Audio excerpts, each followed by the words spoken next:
두통을 앓고 있는 한 성도님이 목사님을 찾아가서 고통을 토로했습니다. 목사님이 기도하십시오. 주님께서 고쳐주실 줄 믿고 기도하면 반드시 기도한 대로 고쳐주실 것입니다 라고 권면했습니다. 그런데 일주일 후에 그 성도님이 목사님을 다시 찾아와서 목사님 기도해도 안 낫습니다. 기도했는데도 여전히 아픕니다 라고 말했습니다. 정말 기도했습니까? 네, 기도했습니다. 어떻게 기도했습니까? 목사님 말씀대로 아플 때마다 예수님의 이름으로 치유될지어다. 고쳐주실 줄 믿습니다. 낫게 해주실 줄 믿습니다. 통증이 느껴질 때마다 그렇게 기도했습니다. 그랬더니 목사님이 기도를 잘못하셨군요. 고쳐주실 줄 믿고 기도했으면, 믿음으로 기도했으면 머리가 아파도 고쳐주신 줄 믿고 감사 기도를 했어야죠. 역시 목사들은 요리조리 둘러댄 데는 선수다라고 생각할 수 있겠지만, 은혜는 하나님께서 주시는 것도 은혜지만 내가 받아들이는 것도 은혜입니다. 찬송가 304장은 크고 놀라우신 하나님의 사랑을 이렇게 노래하고 있습니다. 하늘을 두루마리 삼고 바다를 먹물 삼아도 한없는 하나님의 사랑 다 기록할 수 없겠네. 하나님의 크신 사랑 어찌 다 쓸까? 저 하늘 높이 쌓아도 채우지 못하리. 하늘을 두루마리 삼고 바다를 먹물 삼아도 다 쓸 수 없고 하늘 높이 쌓아도 채울 수 없는 것이 하나님의 사랑인데, 그 크고 놀라운 하나님의 사랑이 이 내 작은 가슴 안에 들어와 있다는 것을 아는 것이 은혜입니다. 그런데 많은 성도들이 마치 은혜 없는 사람들처럼 살아가고 있습니다. 이유가 무엇이겠습니까? 은혜를 맡고 있는 것이 바로 내 안에 있기 때문입니다. 하나님께서 부어주시는 것만 은혜가 아닙니다. 받아들이는 것도 은혜입니다. 자신의 실수, 자신의 연약함, 부끄러운 과거, 그리고 자기의 허물을 다 소화하고 흡수하고 초월할 만큼 크고 놀라운 하나님의 사랑을 받아들일 수 있어야 진짜 은혜의 사람이 될 수 있습니다. 그래서 예수님을 잘 믿는 것은 한마디로 그럼에도 불구하고 저는 이것이라고 생각합니다. 내가 그렇고 그런 사람이었고 아직도 그렇지만 그럼에도 불구하고 나 같은 것을 하나님 사랑하시고 부르셨다는 것을 믿는 것이 곧 은혜입니다. 그런 까닭에 그렇기 때문에 같은 공로의식이 아니라 그럼에도 불구하고 이 은혜의식이 지금 우리에게 필요합니다. 자신의 과거에 묶여서 이것을 극복하지 못하면 은혜의 사람이 되지 못합니다. 내가 남보다 좀 의로우니까 자신 있다는 사람이나 나는 부족해서 안 된다고 생각하는 것은 둘 다 은혜로 사는 사람이 아닌 것입니다. 오늘 말씀을 보니까 베드로와 제자들이 이것을 극복하지 못해서 아직 은혜에 들어가지 못하고 있음을 볼 수 있습니다. 예수님의 부활은 참으로 놀라운 사건이었습니다. 제자들로서는 정말 기뻐하고 기뻐할 일이었습니다. 그러나 성경을 보면 제자들에게서 이런 기쁨을 찾아보기 어렵습니다. 예수님의 무덤이 비어있다는 소식을 들었을 때 베드로와 요한 외에는 예수님의 무덤을 가보려고 하지 않았던 것도 이상합니다. 막달라 마리아가 부활하신 주님을 만났다고 하는데도 여전히 다락방에 숨어있는 제자들의 모습도 이상하고, 모든 제자들이 부활하신 주님을 다 만났다고 하는데도 도저히 나는 믿지 못하겠다고 고집을 부리는 도마도 이상하고, 그러나 이 정도는 당시 상황이 너무 살벌했고 제자들에게 아직 부활의 믿음이 없기 때문이라고 이해할 수도 있습니다. 그러나 오늘 본문에 나오는 이야기는 정말 이해하기 어렵습니다. 제자들은 이미 부활하신 주님을 2번씩이나 만난 후였습니다. 이제는 믿음이 문제가 되지 않습니다. 그런데 베드로와 다른 제자들은 제자의 길을 버리고 포기하고 다시 어부 생활로 돌아가려 하고 있습니다. 왜 그랬을까요? 제자들은 예수님께서 십자가에 못 박히실 때 다 도망가 버렸습니다. 그 기억이 제자들을 계속 괴롭혔습니다. 특히 베드로는 괴로움의 심도가 너무 컸습니다. 예수님을 3번이나 부인했습니다. 맹세하고 저주까지 했습니다. 베드로는 그 죄책감에 몸부림쳤습니다. 부활하신 주님을 만났을 때에도 자신이 예수님을 부인했다는 생각만 하고 있었습니다. 그러니 기쁠 리가 있겠습니까? 예수님께서 자신을 얼마나 가증하게 여기실까 그 생각만 하고 있었던 것입니다. 그래서 티베리아 바다로 돌아가려고 한 것이죠. 나는 물고기 잡으러 가노라 하고 일어섰더니 다른 제자들도 베드로를 따라 났습니다. 여러분 아시지 않습니까? 제자들 다 어부가 아니지 않습니까? 몇 사람만 어부고 다른 사람들은 물고기 잡는 법도 모릅니다. 그런데 베드로가 간다고 하니까 다 함께 바다로 따라 나선 것입니다. 성경을 보십시오. 예수님께서 부활하신 다음에 배반한 제자들, 도망간 제자들 책망한 적이 있습니까? 없었습니다. 오히려 평안을 주노라 하시면서 제자들을 위로하셨습니다. 예수님께서는 이미 다 용서하셨다는 것입니다. 그럼에도 베드로와 제자들은 죄책감에서 벗어나지 못했습니다. 속죄의 주님을 만나고도 용서를 받고도 여전히 자기들의 죄짐을 스스로 지고 있더라는 것입니다. 이런 상태로는 무슨 일을 해도 제대로 해낼 수가 없습니다. 마음의 문제이기 때문입니다. 우리가 수험생들을 위해서 기도하고 있습니다.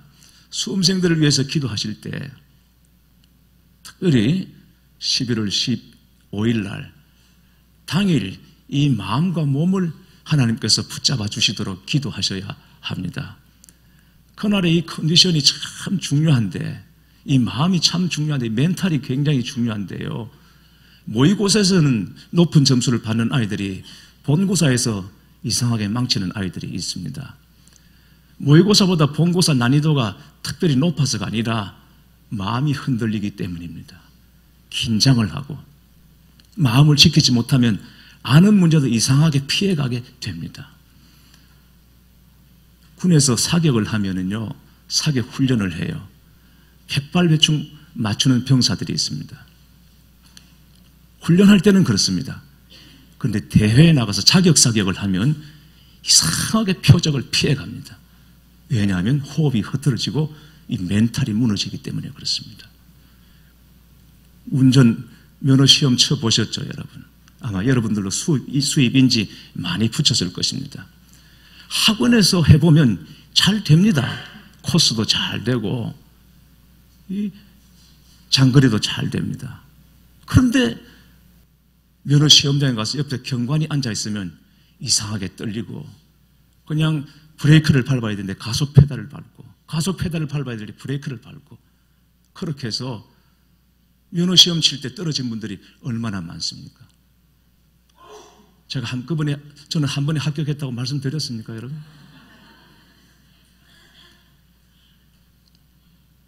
속죄의 은총을 입었죠, 이미. 용서의 주님을 만났죠. 그런데도 자신들의 죄를 여전히 떨쳐버리지 못하고 있는 제자들입니다. 무슨 일을 해도 제대로 될 리가 없습니다. 보십시오. 업으로 돌아간 베드로가 밤새 그물을 던졌지만 고기 한 마리 잡지 못했습니다. 계속 빈 그물만 끌어올리는 것입니다. 그렇게 밤을 새웠습니다. 얼마나 피곤한 새벽이겠습니까? 아무리 밤을 새워 일을 해도 고기만 많이 잡혔다면야 피곤이 있을 수가 없죠. 다 이길 수 있죠. 그러나 밤새도록 헛땅만 쳤으니 얼마나 피곤했겠습니까? 거기다가 젖은 몸에 한기가 뼛속까지 파고듭니다. 그때 예수님께서 제자들에게 오셔서 배 오른편에 그물을 던지라고 말씀하십니다. 말씀대로 순종했더니 그물이 찢어질 정도로 고기를 잡았습니다. 그러면 주님께서 베드로와 제자들에게 이렇게 그물 가득 고기를 잡게 하신 이유가 무엇이겠습니까? 제자들이 고생하는 것이 너무 안쓰러워서 안타까워서 많은 고깃대를 몰아주신 것입니까? 그렇지 않습니다. 말씀에 순종함으로 하나님의 능력이 나타나는 것을 알게 하시기 위함이었습니다. 사랑하는 교회 여러분, 하나님 없는 인생은 헛된 인생입니다. 스스로 노력으로 열심히 해서 행복을 얻는 것 같지만 결국 하나님으로부터 오지 않는 것은 진정한 복이 아닙니다. 주님의 손을 떠나면 아무것도 아닙니다. 주인의 손을 떠난 여는 아무리 하늘을 높이 날라도 결국은 얼마 안 가서 곤두박질 치게 되는 것입니다. 그러므로 이제는 그저 열심히만 하면 잘 되리라는 기대를 버리시기 바랍니다. 그 생각을 내려놓으시기 바랍니다. 제자들이 열심히 없어서 물고기 한 마리 잡지 못했던 것이 아니지 않습니까? 밤새도록 허수아비한 제자들에게 예수님께서 찾아오십니다. 그리고 그물을 배 오른편에 내리라고 말씀하셨습니다. 제자들이 주님의 말씀에 순종했습니다. 그러자 그물을 들 수 없을 만큼 고기가 잡혔습니다. 153마리라고 그랬습니다. 예수님께서 명령하실 때 마침 오른편에, 배 오른편에 고깃대가 있었던 것이 아닙니다. 오른편이냐 왼편이냐 여러분 그건 중요하지 않습니다. 주님의 말씀에 순종할 때 역사가 일어납니다. 주님은 지금도 우리에게 말씀하십니다.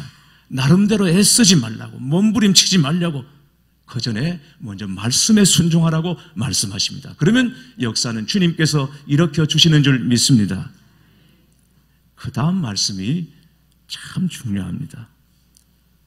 예수님께서는 배 오른편에 그물을 던지라고 말씀하시고는 빨리 한쪽으로 가셔서 숯불을 피우시고 떡과 고기를 구우셨습니다. 여러분, 숯불 하면 떠오르는 장면 뭐 없습니까? 불 하면 떠오르는 장면. 데이빗 C. 맨저가 어린 아이의 일을 벌이라는 책에서 이날 아침 예수님께서 피우신 숯불은 일부러 베드로를 위해서 주님께서 연출하신 것이라고 해석을 했습니다. 베드로는 대제사장 집 마당에서 불을 쬐다가, 횃불을 쬐다가 예수님을 부인했습니다. 그런 베드로를 위해서 주님께서 다시 불을 피우셨던 것입니다. 베드로는 여종의 추궁에 어이없게도 예수님을 계속 부인합니다. 그때도 숯불은 저렇게 타오르고 있었습니다. 베드로는 숯불만 보면 가슴이 무너집니다. 그때 왜 내가 목숨을 걸고 주님의 제자라고 말하지 못했던가? 스스로 한탄을 해도 그날의 일은 돌이킬 수가 없습니다. 그런데 주님은 실패의 현장을 재현해 놓고 계셨던 것입니다. 주님이 나를 추궁하려 하시는구나 라고 생각했을 것입니다. 그러나 주님은 평안한 모습으로 마치 아무 일도 없었던 것처럼 손수 떡과 고기를 구워서 제자들을 위해서 아침상을 차려놓고 계셨습니다. 밤새 추위에 떨고 피곤에 지치고 빈 그물만 올릴 수밖에 없었던 제자들을 위해서 그 제자들을 생각하시면서 세심하게도 정성껏 아침을 준비하시고 제자들을 기다리고 계셨던 것입니다. 성지순례 때 갈릴리 호숫가에서 며칠을 지냈습니다. 참 아름다운 곳입니다. 그런데 해가 떨어지면 바람이 세차고 기온이 뚝 떨어집니다. 얼마나 바람이 부는지 밤새 창문을 때리는 바람 소리에 몇 번 잠을 깼는지 모릅니다. 그런데 저는 주님께서 직접 불을 피우셨다는 이 구절을 묵상할 때마다 불을 피우시는 주님의 모습을 상상해 봅니다. 그리고 제 마음속에 형언할 수 없는 평안이 그리고 부드러움이 밀려옵니다. 여러분 생각해 보십시오. 주님께서 불을 어떻게 피우셨겠습니까? 하늘을 명하여 불이 내려왔겠습니까? 아니면 청지 창조 때처럼 불이 쓰라 그래서 거기 나뭇가지에 불이 붙었겠습니까? 그렇지 않습니다. 갈릴리 호숫가에 그 눅눅한 흩어져 있는 나뭇가지들을 주님께서 하나하나 모으셨습니다. 나무가 젖어 있으니 불이 제대로 붙겠습니까? 그런데 주님께서는 그 눅눅한 나뭇가지들을 모아서 입바람을 훅 불어가면서 매운 연기에 눈물을 흘려가며 그 불을 피우신 것입니다. 여러분 한번 생각해 보십시오. 제자들을 위해서 떡과 고기를 굽기 위해 나뭇가지에 불을 붙이고 매워서 눈물을 흘리시고 그리고는 연신 눈물을 닦으면서 훅훅 바람을 부시는 그 주님의 모습, 그렇게 해서 떡을 구우시고 고기를 구우셨습니다. 제자들을 먹이시기 위해서. 그 그림을 상상하는 것만으로도 여러분 은혜가 아닙니까? 우리에게 평안이 아닙니까? 숯불에 구운 떡과 고기, 그것보다 더 진한 주님의 사랑과 용서가 어디 있겠습니까? 주님은 다 잃으시고 용서하신 것입니다. 아니, 그런 일이 일어나지도 않은 것처럼 주님께서는 다 지워버렸습니다. 이것을 성경에서는 도말이라고 말합니다. 도말은 지워서 흔적조차 보이지 않게 하는 것입니다. 교회 여러분, 이것이 용서이고 이것이 사랑입니다. 이 용서와 사랑이 이미 우리 안에 있음을 믿으시기를 축원합니다. 함석헌 선생님이 일본 동경사범학교를 졸업하고 모교인 오산학교에서 교편을 잡았을 때 있었던 일입니다. 학생들이 문제가 있는 한 교사를 폭행하겠다고 떼를 지어서 교무실로 몰려왔습니다. 이때 다른 교사들은 모두 다 피했는데 함석헌 선생님만 기도하는 마음으로 고개를 숙이고 있었습니다. 함석헌 선생님을 문제의 교사로 착각한 학생들은 사정없이 선생님을 구타했습니다. 나중에야 상황을 알게 된 학생들이 용서를 빌며 왜 고개를 숙이고 있었느냐고 여쭈었습니다. 그때 함 선생님이 이렇게 말했습니다. 내가 눈을 뜨고 맞았다면 내 사랑하는 제자들 중 누가 나를 때렸는지 알 것이 아닌가. 또 자네들도 알 것이고 그러면 내가 어떻게 강단에 서겠으며 또 자네들은 어떻게 나를 보겠는가 했다고 합니다. 교회 여러분, 용서는 우리가 잘못하기 전부터 진행되고 있었습니다. 우리가 죄를 지으려고 하는 순간 벌써 주님은 십자가를 지셨던 것입니다. 우리가 하는 꼴을 봐가면서 용서할지 말지 결정하시겠다는 것이 아니었습니다. 이미 용서하셨습니다. 주님은 베드로가 3번 주님을 부인할 것을 아셨습니다. 예고하지 않으셨습니까? 그리고 용서를 위해 십자가를 지신 것입니다. 여러분, 떡과 고기가 웬 말입니까? 떡이 되도록 맞아도 시원치 않을 판입니다. 그럼에도 주님은 죄책감을 벗겨주시기 위해서 친히 모닥불을 피우시고 떡과 고기를 구워놓고 기다리셨습니다. 주님의 위로와 격려였던 것입니다. 한때 칭찬은 고래도 춤추게 한다는 책이 많은 관심을 받은 적이 있었습니다. 우리에게 필요한 것은 옳고 그름에 대한 판단이 아니라 힘들고 어려울 때 내어주는 그 격려와 위로와 그리고 용기입니다. 왜냐하면 사람은 어쩔 수 없이 실수하고 죄에 빠질 수밖에 없는 연약한 존재이기 때문입니다. 잘하려는 마음 누구나 다 가지고 있습니다. 그런데 잘하려고 하는데도 실수하고 넘어질 수밖에 없는 연약함이 우리에게 있습니다. 선한 목적, 좋은 동기를 가지고 합니다. 하다 보니까 시행착오도 생깁니다.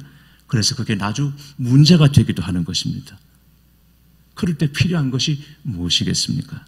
예수님은 제자들의 실수와 어리석음에도 불구하고 안타까운 마음으로 긍휼 지심으로 제자들을 격려하시고 용기를 북돋워 주신 것입니다.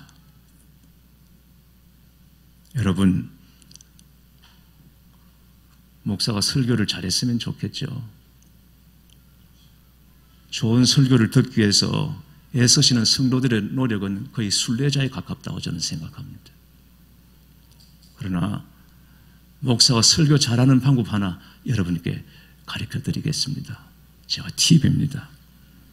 예배 후에 목사님 오늘 말씀에 은혜 받았습니다. 한마디만 해주시면 됩니다. 그러면 그 한마디에 죽을 각오를 하는 것이 목사입니다. 제가 일부에 이 말씀을 드렸더니 내려가시면서 우리 장로님들이 전에 없이 인사를 하시더라고요. 전에 없이 인사를 하시는데 목사님 은혜 받았습니다 아니고 목사님 수고하셨습니다 수고는 하는데 아직 은혜는 안 되는구나. 몇 주 전에 우리 교역자들이 강원도 강릉에서 리트릿을 가지지 않았습니까? 마지막 날 저녁에 한 분 한 분 칭찬하는 시간을 가졌습니다. 사실은 그런 게 저는 좀 불편합니다. 익숙하지가 않고 무안하고 겸연쩍고, 그래서 저는 그런 걸 별로 좋아하지 않습니다. 그리고 생각해도 제 양심상 제 부교육자들 앞에서 제가 칭찬받을 일이 없다고 하나님 앞에서 책망받을 일과 저는 지적받을 일이 훨씬 더 많은 목사라고 스스로 생각하고 있으니 그런 모임 자체가 저한테는 편치 않은 일이었습니다. 그러나 어쨌든 함께 둘러앉아서 한 분씩 칭찬하기로 하고 한마디씩 우리 마음에 있는 진심을 전해 주었습니다. 저도 하고 저도 받고 그랬습니다. 그런데 그 시간에 그 어디에서도 느껴보지 못했던 마음의 위로와 격려와 용기를 얻었습니다. 여러분, 사실 사역자라면 누구나 다 자기의 부족을 느끼고 죄스러운 마음을 다 가지고 있습니다. 그런데 그때 한 분 한 분 바라보며 칭찬을 했을 때 평소 받지 못했던 위로와 격려를 받는 그 자리에서 지금 이 마음이라면 순교도 할 수 있겠구나 하는 마음을 가졌습니다. 사랑하는 교회 여러분, 하나님의 부르심에는 실수가 없다는 것을, 실패가 없다는 것을 꼭 기억하시기 바랍니다. 처음부터 우리는 은혜로 구원받았고 지금도 오직 하나님의 은혜로 살아가고 있음을 잊지 마시기를 바랍니다. 성공 실패에 일희일비하지 마십시다. 여러분, 성공했습니까? 잘 나가고 있습니까? 더 겸손하게 주님을 섬기십시오. 실패했습니까? 그러면 주님의 사랑을 내가 다시 알고 회복할 기회임을 믿으시기 바랍니다. 예수님은 우리의 연약함과 부족함을 다 알고 계십니다. 그러나 세상을 이기신 주님이 오늘 우리에게 다시 용기 주시고 그리고 새 힘 부어주시고 다시 기회를 주십니다. 주님이 그걸 기뻐하십니다.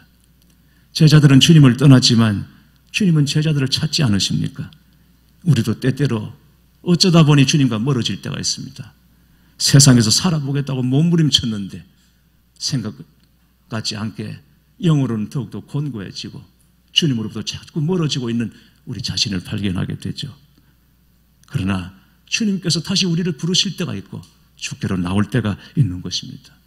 오늘 말씀 보니까 주님이시라 그런 말을 듣고 베드로가 배에서 내려서 예수님께로 달려갑니다. 거리가 한 50칸쯤 되었다고 그랬습니다. 50칸은 50규빗을 말하는 것인데 50규빗은 지금으로 말하자면 약 90m에서 100m 정도 거리가 됩니다. 배에 고기가 가득 실려서 배가 잘 움직이질 않으니까 주님께로 가야 되겠는데 이 고기 무게 때문에 배가 움직이질 않으니까 베드로가 그냥 배에서 뛰어내렸습니다. 그리고는 첨벙첨벙 바닷속으로 달려 예수님께로 달려간 것입니다. 여러분, 우리도 베드로처럼 예수님께 가까이 나와서 말씀을 듣고 그 말씀에 순종할 수 있기를 바랍니다. 갔더니 주님께서 조반을 준비하시고 베드로와 제자들을 기다리고 계신 것입니다.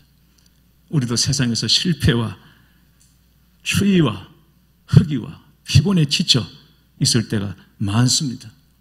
그때 주님께서 우리를 부르시는 때입니다. 주님이시라 느낌이 들고 음성이 들려지고 깨달아지면 주께로 나오실 때입니다. 그러면 주님께서 우리가 수고하지 않은 밥상을 차려놓으시고 우리를 맞아주실 줄 믿습니다. 다 그 은혜로 살아가시는 여러분 되시기를 주님의 이름으로 축원합니다.